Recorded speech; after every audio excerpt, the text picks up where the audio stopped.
اب اللہ تعالیٰ کو بہت غصہ آیا کہ کیونکہ پورے جو اثرات ہی ختم کر دیا اس نے، جو پورا محمد سے سما باندھے تھے، پورا ٹیسٹمنی لیے تھے، سارا وہ تو اب ہر آدمی اپنے اندر جھانک رہا تھا، سوچ رہا تھا کہ بھائی بولنے والا کون ہے، لیکن پتہ لگا کہ اس نے جو ایسا جملہ بولا کہ سارے کے جو پانی پھیر کے رکھ دیا۔ محمد صلی اللہ علیہ وسلم کو بہت دکھ ہوا، تو اللہ تبارک و تعالیٰ نے اس دکھ کا ایسا اظہار کیا کہ ایسا جملہ پوری سورہ نازل کر دی اس کے کنڈم میں۔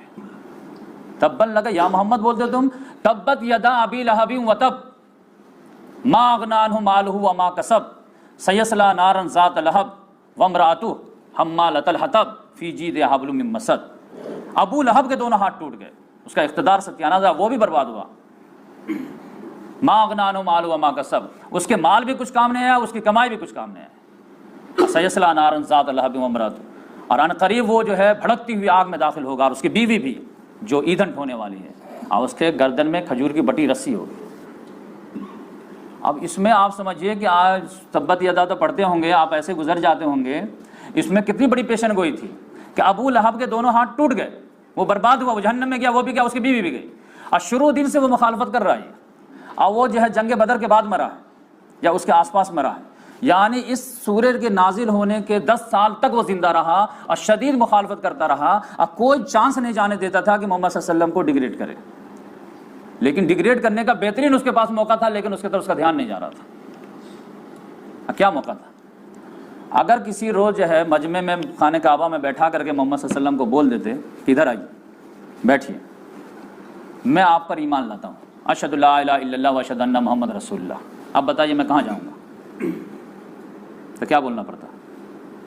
جنت میں جائیں گے، جو کلمہ پڑھے گا وہ جنت میں۔ وہ کہتا کہ آپ سورہ کیا نازل ہوئی ہے؟ لیکن لوگوں کے دل کس کے قبضے میں ہے؟ اللہ تعالیٰ کے ہاتھ، تو مائنڈ بھی اللہ کے قبضے میں۔ اس طرف اس کا مائنڈ ہی نہیں گیا، نہیں تو لاجواب کر دیتا، اس ساری پبلک کو بیٹھا تھا کہ میں آنیسٹلی جو ہے پڑھتا ہوں، لیکن یہ سورہ کو ہٹائیے آپ، لیکن وہ نہیں کر پایا ایسا۔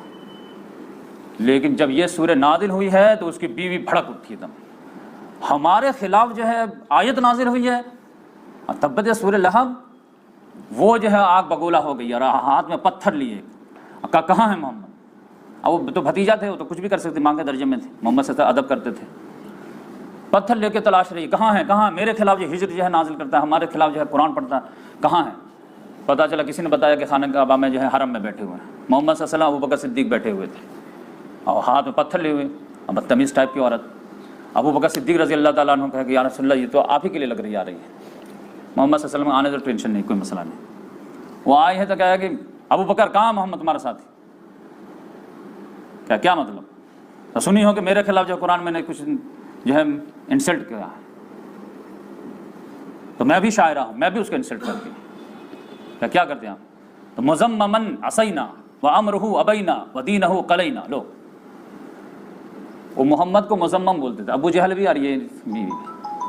محمد مانے جس کی سب سے زیادہ تعریف کی جائے، اور مذمم مانے جس کی سب سے زیادہ مذمم کی جائے۔ تو مذممن عصینا، مذمم کی میں نے نافرمانی کی، وامرہ ابینا، اس کے بعد کہ میں نہیں مانی، اب دین و قلینا، اس کے دین کا انسلٹ کی، اور وہ چلی گئی۔